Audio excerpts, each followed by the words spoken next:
Adan asked Ngozi to prepare food for her in-laws.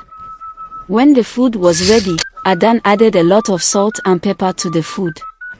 When it was time to serve the food, Ngozi served the food. Immediately our visitors had a taste of it. They screamed and asked who prepared the food. And they all pointed at Ngozi. They all shouted at her, "Is this how you will kill our son with your bad food?" And they left angrily. Ngozi cried, "When will I ever get married? All my mates are getting married. Adan's 2 daughters are married to men who came for my hand in marriage.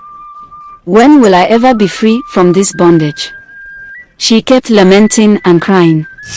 When Emeka heard about Ngozi's marriage, he was heartbroken because he liked her and was waiting for the right time to ask for her hand in marriage. "Well, I'm happy for her, perhaps she was never mine. She is my friend anyway, I wish her a happy married life."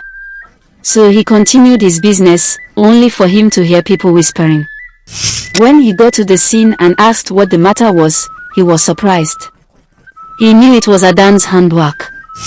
He quickly packed his bread and ran to Ngozi's house. She was crying profusely. "It's okay, stop crying. I know it's not your fault. I have tasted your food and I know you're a good cook. This is Adan's handwork and I know it." So he took her to his house and she was there till evening and he walked her back home. When he returned to his house, he said to himself, "Perhaps she's the one. What better time to ask for her hand in marriage if not now? But I wouldn't want to rush out with all this drama that has just happened. I will give her a very little time," then popped the question. He was so excited, hoping she wouldn't turn him down. After a month, Emeka asked Adan if he could marry Ngozi. Adan laughed and thought to herself, "Why not? This poor man can have her. It's no loss to me. In fact, this is the kind of person she should get married to." So she accepted. Ngozi, knowing Emeka was poor, still saw kindness in his eyes and agreed to marry him. "He is the only friend I have and he's a very nice person.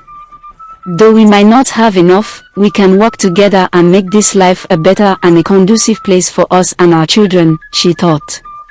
So she agreed to marry him. As the wedding day approached, Adan and her daughters pretended to help, but mocking and laughing at them because they could barely afford anything. They had just a few drinks and food, but they didn't mind. After the wedding, Emeka took Ngozi to his home, which was far from the village.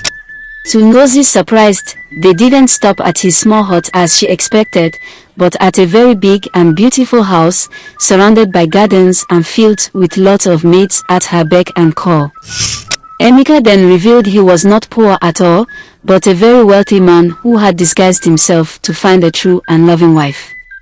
Ngozi was amazed and happy, not because of the wealth, but because she found someone who loved and respected her. Meanwhile, Adan's sons were wayward, always bringing trouble to her. She married off Chioma and Ufoma to 2 of the rich men that once came to seek for Ngozi's hand in marriage, but their bad characters were soon discovered. Emeka and Ngozi lived happily, and Ngozi always treated everyone with kindness, just as she had done all her life, no matter how her stepmother had treated her. As time went by, Ngozi and Emeka were known not just for their wealth, but also for their generosity and kindness. They often helped the villagers with their problems and provided for those in need. Ngozi never forgot how she was treated by her stepmother, so she made sure to treat everyone with respect and compassion. One day, a big festival was announced in the village. It is an annual festival which is held once every year. Emeka's family has been the host after the father passed away. He has hosted for the past 3 years. It marked the time of the year when they got freedom from a neighboring kingdom that held them captive for ages, taking all their crops, leaving them with almost nothing to feed. It was Emeka's great-great-grandfather who took his 7 sons and conquered the entire kingdom and brought victory to the people. Since then, Emeka's family has been treated like royalty, highly esteemed. There's nothing that happens in the kingdom without the knowledge of the heads of Emeka's family. The ceremony is usually held in the village square. It lasts for 7 days in 3 different locations. Part of it was at the king's palace, Emeka's house, and the larger part at the village square. It's a very colorful event where lots of gifts are given out. People from far and wide usually attend this grand occasion, including Ngozi's village. It covers a lot of dancing, singing, and magical performances, and lots more. Villagers from near and far were invited. Adan and her family were also invited, and preparations began for the grand events. Chioma and Euphoma were sent back by their husbands because of their arrogant, lazy, and dirty lifestyle. They were caught cheating as they went out with men who were wealthier than their husbands. Obaina and Uche were involved in a robbery attack and were caught, and since then have been in the police custody. Chioma and Euphoma saw this as an opportunity to see rich men for themselves.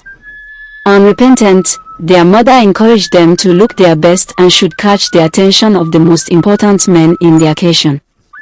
They were all still as evil as ever. Their mother never blamed them for cheating, but encouraged them to go after more rich men so she could continue to live a lavish lifestyle. Should I continue this story? Tell me in the comments. If you don't subscribe to my YouTube channel, I'm afraid you might not see me again. So hit the subscribe button now for more interesting stories. Thank you.